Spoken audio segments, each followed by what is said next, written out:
Welcome students, this is chemistry bye Ashish sir. And बच्चों, इस lecture में हम स्टार्ट करेंगे मैटर इन आवर सराउंडिंग के बाद इस मैटर अराउंड अस प्योर, जो हमारा सेकंड चैप्टर होने वाला है क्लास 9th का। बच्चों, उसको हम एनसीईआरटी से लाइन बाय लाइन किस तरह से पढ़ेंगे वो हम आज इस लेक्चर से स्टार्ट करेंगे।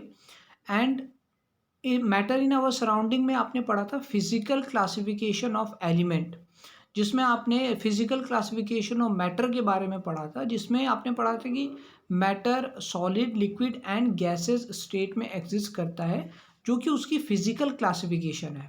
फिजिकली वो इस तरह से एग्जिस्ट करता है। तो अब केमिकली वो कैसे एग्जिस्ट करेगा वो हम पढ़ेंगे इस मैटर अराउंड अस प्योर अपने सेकंड चैप्टर में। जैसे कि आपको पूछा हुआ है कि क्या आपके आसपास जितना भी मैटर है वो प्योर है या इम्प्योर है, उसकी प्योरिटी को हम कैसे चेक करेंगे। एंड चेक करने के बाद अगर हमको पता लगा कि वो इम्प्योर है, तो उसको प्यूरिफिकेशन की क्या क्या टेक्निक्स हैं अपने पास जिससे हम उसको प्यूरिफाई कर सकते हैं, वो सारी चीज़ें हम इस लेक्चर में पढ़ेंगे। सो बच्चों, स्टार्ट करते हैं। Is matter around us pure, class 9 second chapter. So how do we judge whether milk, ghee, butter, salt and spices, mineral water, juice that we buy from the market are pure? हमें कैसे पता लगे कि ये सारी चीज़ें pure हैं। सो आगे इसमें पढ़ते हैं कि have you ever notice the word pure, जो रिटर्न होता है पैक्स के ऊपर। जो भी आप मार्केट से चीज़ें लाते हैं, कंज्यूम करते हैं, उनके पैक के ऊपर लिखा होता है pure. So for a common person pure mean having no adulterations. Adulterations का वर्ड का मतलब होता है बच्चों मिलावट। सो कॉमन पर्सन के लिए, तो नॉर्मल एक पर्सन है तो उसके लिए प्योर का मतलब क्या होगा, जिसके अंदर कोई भी मिलावट नहीं है, जिसके अंदर कोई अडल्ट्रेशन नहीं है। But for a scientist all these things are actually mixtures. आप देखोगे बच्चों, जितने भी हमने अभी ऊपर एग्जाम्पल लिए वो सारे मिक्सचर्स है। ठीक, मिक्सचर्स है of different substances and hence not pure. Scientist उनको कहते हैं कि वो सारी चीज़ें मिक्सचर्स हैं एंड वो प्योर नहीं है। सो for example milk is actually a mixture. Milk बच्चों यहाँ एक मिक्सचर है वाटर, फैट एंड प्रोटीन का। मेन उसके अंदर वाटर होता है, फैट होता है एंड प्रोटीन होते हैं। सो अलग अलग कंपाउंड है, अलग अलग कंपोनेंट है, तो ये मिक्सचर बन जाता है। So when a scientist say that something is pure, it means, अब अगर साइंटिस्ट कहते हैं कि कोई चीज़ प्योर है तो उसका क्या मतलब होने वाला है बच्चों। इफ साइंटिस्ट से something is pure, that something is pure, it mean that all the constituent particles. Constituent particles का मतलब होता है जिससे वो चीज़ मिलके बनी होती है, जिससे वो सब्सटेंस मिल करके बना होता है। So all the constituent particles of the substances are same in their chemical nature. जो भी सब्सटेंसेस से वो मिलके बना हुआ है वो सेम होना चाहिए। मीन्स एक प्योर सब्सटेंस के अंदर सिर्फ और सिर्फ सिंगल टाइप के पार्टिकल्स होने चाहिए, उसके अंदर कोई दूसरा टाइप नहीं होना चाहिए पार्टिकल्स का। जैसे हमने मिल्क का एग्जांपल देखा, तो मिल्क के अंदर हमको वाटर भी दिखा, फैट भी दिखा, प्रोटीन्स भी दिखे, तो ये अलग अलग पार्टिकल्स हैं, अलग अलग तरह के सब्सटेंसेस हैं, उनके अलग अलग पार्टिकल्स होंगे। सो ये कभी भी एक प्योर सब्सटेंस नहीं हो पाएगा। सो प्योर सब्सटेंस की डेफिनेशन क्या बताई है कि जिसके अंदर सिंगल टाइप के पार्टिकल्स होने चाहिए। So as we look around, we can see the most of the matter around exist as a mixture. वो बच्चों मिक्सचर की फॉर्म में मिलता है, इम्प्योर फॉर्म में मिलता है। मिक्सचर का मतलब टू और मोर प्योर कंपोनेंट को मिला करके एक मिक्सचर बनाया जाता है। जैसे वाटर अपने आप में एक प्योर सब्सटेंस है एंड फैट प्योर है, बट उन दोनों को मिला करके वो मिक्सचर बना लेते हैं जिसको हम मिल्क कहते हैं। So for example sea water, mineral, soils, ये सारी चीज़ें मिक्सचर हैं बच्चों। सी वाटर के अंदर NaCl मिक्स है, वो मिक्सचर बन गया। मिनरल्स के अंदर बहुत सारी इम्प्योरिटीज़ होती हैं, कुछ मेटल्स होते हैं, कुछ नॉन मेटल्स होते हैं, सो मिक्सचर बन जाता है। सो आगे हम इसमें पढ़ेंगे। मिक्सचर्स पढ़ने से पहले हमें पढ़ना पड़ेगा कि एक्चुअल में केमिकल क्लासिफिकेशन क्या है, मैटर की केमिकली हम किस तरह से मैटर को क्लासिफाई कर सकते हैं। तो चैप्टर के सबसे लास्ट में जो दिया हुआ है वो आपको सबसे पहले पढ़ना पड़ेगा। सो बच्चों, चैप्टर के लास्ट में आपके पास दिया हुआ है, इस तरह से क्लासिफिकेशन दी हुई है। मैटर कि क्लासिफिकेशन दी हुई है, जो कि हमने पढ़ा था कि सॉलिड, लिक्विड, गैस तो फिजिकली उसको क्लासिफाई करके बताते हैं।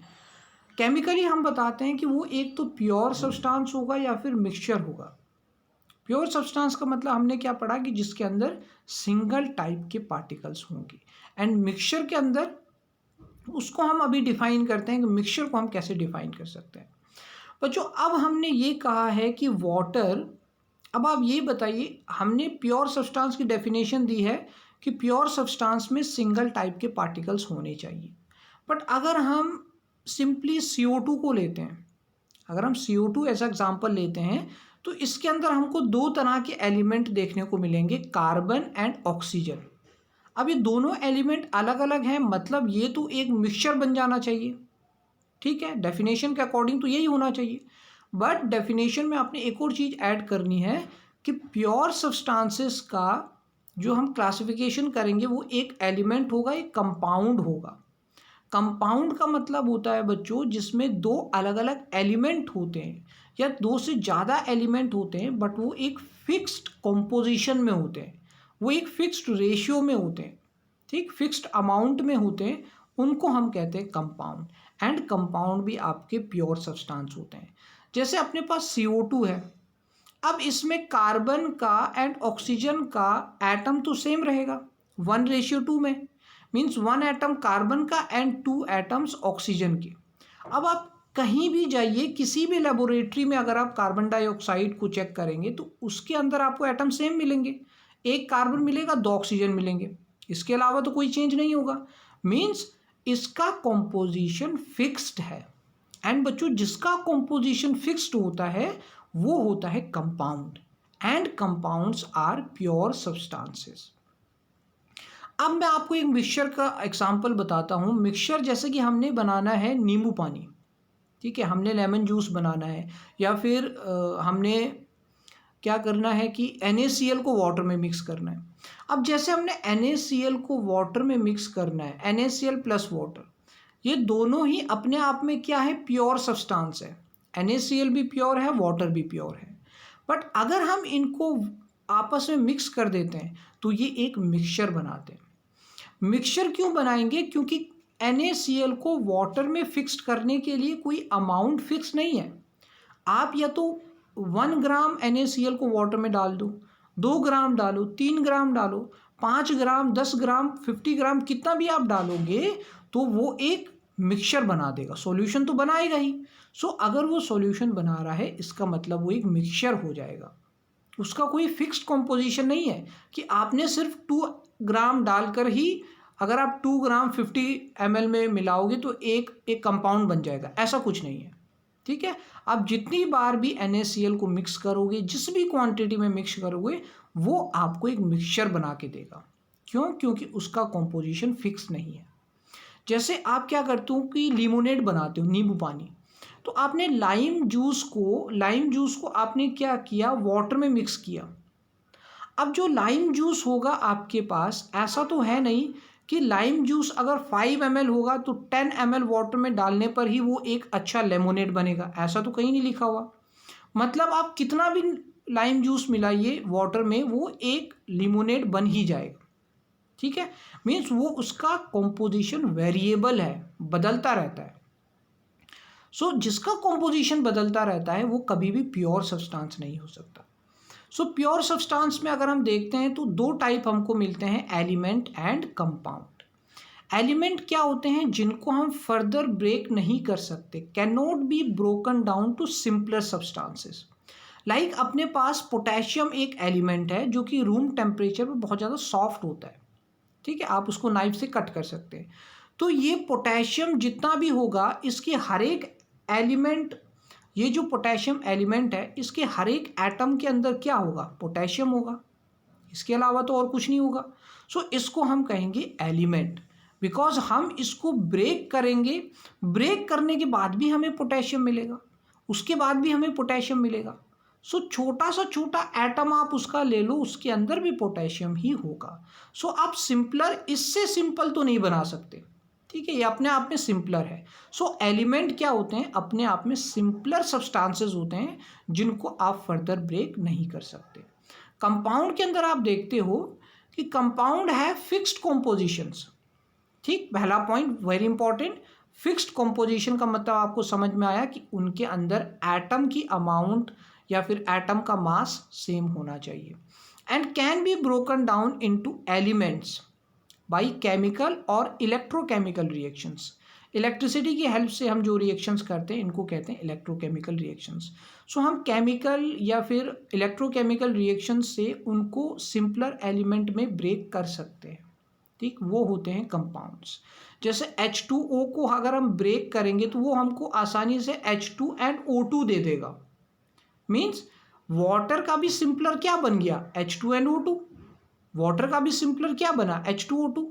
सो इस तरह से हम कंपाउंड्स को आसानी से ब्रेक कर सकते हैं। एलिमेंट के एग्जाम्पल आपके पास होंगे लाइक कॉपर है, ऑक्सीजन है, आयरन है, हाइड्रोजन है, मरकरी है। मतलब इससे सिंपल तो आप कुछ बना नहीं सकते। जबकि कंपाउंड के एग्जाम्पल वाटर, मीथेन होता है बच्चों, CH4 गैस होती है। अब कंपाउंड है क्योंकि ऐसा तो है नहीं कि मैं अगर CH5 लिख दूँ तो मैं उसको मीथेन कहूँगा, ऐसा तो नहीं है। मीथेन जब भी मैं कहूँगा आपके दिमाग में फॉर्मूला आ जाएगा CH4 का, मतलब कहीं ना कहीं वो तो फिक्स्ड है। बट अगर मैं आपको कहता हूँ कि मैंने एक लिमोनेड बनाया, नींबू पानी बनाया, तो क्या आपके दिमाग में ये आएगा कि मैंने कितना ml उसके अंदर लेमन जूस मिलाया एंड कितना वाटर मिलाया? ये तो आप नहीं सोच सकते, बिकॉज वो फिक्स्ड है ही नहीं। सो मीथेन अपना फिक्स्ड है तो कंपाउंड आ गया, एंड लिमोनेड अपना फिक्स नहीं है तो वो आ गया मिक्सचर। सिंपल। शुगर अपने पास कंपाउंड हो जाता है बिकॉज शुगर का फॉर्मूला हो जाता है C12H22O11। ठीक, ये शुगर का फॉर्मूला अपने पास आ गया। Salt is also a compound. So बच्चों आगे बढ़ते हैं। मिक्सचर्स ब्रैकेट में लिखा हुआ है नो फिक्स्ड कॉम्पोजिशन। आप दो चीज़ों को आपस में मिलाओ, डिपेंड करता है कि उसका कॉम्पोजिशन फिक्स्ड है या नहीं। अगर उसका कॉम्पोजिशन फिक्स्ड हुआ तो कंपाउंड बन गया, एंड अगर कॉम्पोजिशन फिक्स नहीं हुआ तो वो बन गया मिक्सचर। सिंपल। सो मिक्सचर क्या होते हैं, नो फिक्स्ड कॉम्पोजिशन। जैसे कि होमोजीनियस एंड हेट्रोजीनियस आपके पास दो टाइप के मिक्सचर्स दिखाई देते हैं आपको। जैसे आपको दिखाई देगा कि मैंने NaCl को वाटर में मिक्स किया और अच्छी तरह से उसको मिक्स कर दिया, ठीक है, डिसॉल्व हो गया बहुत अच्छी तरह से। 5 मिनट बाद क्या आप उसमें पहचान सकते हैं, किसी अननोन पर्सन को दिखा करके क्या वो पहचान सकता है कि ये वाटर प्योर है या इसके अंदर हमने NaCl ऐड किया है? पहचान नहीं सकता। मतलब दिखने में वो कैसा लगेगा, बिल्कुल प्योर लगेगा। होमोजीनियस का मतलब होता है यूनिफॉर्म कॉम्पोजिशन, जिसके अंदर आपको सिंगल टाइप के पार्टिकल्स दिखाई दे, उसको कहते हैं होमोजीनियस। जैसे आपने शुगर को वाटर में डिसॉल्व कर लिया बहुत अच्छे से, तो किसी को पता भी नहीं लगेगा कि आपने शुगर को वाटर में डिसॉल्व किया है। ठीक, that is called homogeneous mixture. But अगर आप हेट्रोजीनियस मिक्सचर बनाते हैं तो वो किस तरह से दिखेगा कि आपने सैंड को वाटर में मिला दिया। क्या वो पूरी तरह से मिक्स होगा? बिल्कुल नहीं। आप मिक्स करो उसको, 10 मिनट आप उसको घुमाते रहो, मिक्स करते रहो, स्टर करते रहो, उसके बाद आप किसी को भी बताओगे वो भी पहचान लेगा कि भाई इसके अंदर सैंड मिली हुई है। क्यों? क्योंकि उसके पार्टिकल्स विजिबल होते हैं। उसका कोई भी कॉम्पोजिशन यूनिफॉर्म मतलब सेम कॉम्पोजिशन नहीं होता। ठीक, तो होमोजीनियस में होते हैं यूनिफॉर्म कॉम्पोजिशन एंड हेट्रोजीनियस में होते हैं नॉन यूनिफॉर्म कॉम्पोजिशन। जैसे होमोजीनियस के एग्जाम्पल आप सोच के देखिए, sugar in water, salt in water, ठीक है, sulphur in carbon disulphide, CS2 होता है बच्चों कार्बन डाइसल्फाइड। जब हम सल्फर को कार्बन डाइसल्फाइड में मिलाते हैं तो एक ऐसा मिक्सचर बनता है जिसको हम पहचान भी नहीं सकते कि इसके अंदर हमने सल्फर मिलाया होगा। वाटर एंड एल्कोहल, वाटर में आप एल्कोहल मिला के देखिए, आपको पता भी नहीं लगेगा कि आपने वो कोई दो अलग अलग सब्सटेंसेस मिलाए हैं, मतलब वो होमोजीनियस आपको लगेगा। सो हेट्रोजीनियस क्या हो जाता है कि जैसे सैंड एंड सॉल्ट आपने मिला दिया आपस में, आसानी से पकड़ लेंगे। ठीक, शुगर एंड सॉल्ट आपने मिलाया, आपने वुड एंड, अच्छा वुड जो होता है अपने आप में एक हेट्रोजीनियस मिक्सचर है।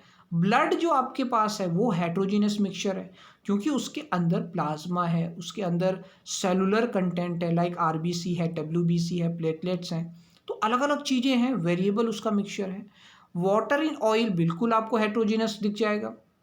सो बच्चों इस तरह से ये होती है केमिकल क्लासिफिकेशन ऑफ मैटर कि प्योर एंड इम्प्योर जो होता है। तो बच्चों ये तो हो गया प्योर, और मिक्सचर्स हो गए अपने पास इम्प्योर सब्सटेंसेस। सो इस तरह से हमने आज इसमें पढ़ा कि केमिकल क्लासिफिकेशन कैसे होती है मैटर की। नेक्स्ट लेक्चर में बच्चों हम स्टार्ट करेंगे वन बाय वन, हम डिफाइन करेंगे एलिमेंट्स को, कंपाउंड्स को, देन हम पढ़ेंगे होमोजीनस एंड हेट्रोजीनस मिक्सचर्स। सो बच्चों पढ़ते रहिए एनसीईआरटी को, बहुत ही इंपॉर्टेंट इसमें कंसेप्ट दिए हुए हैं।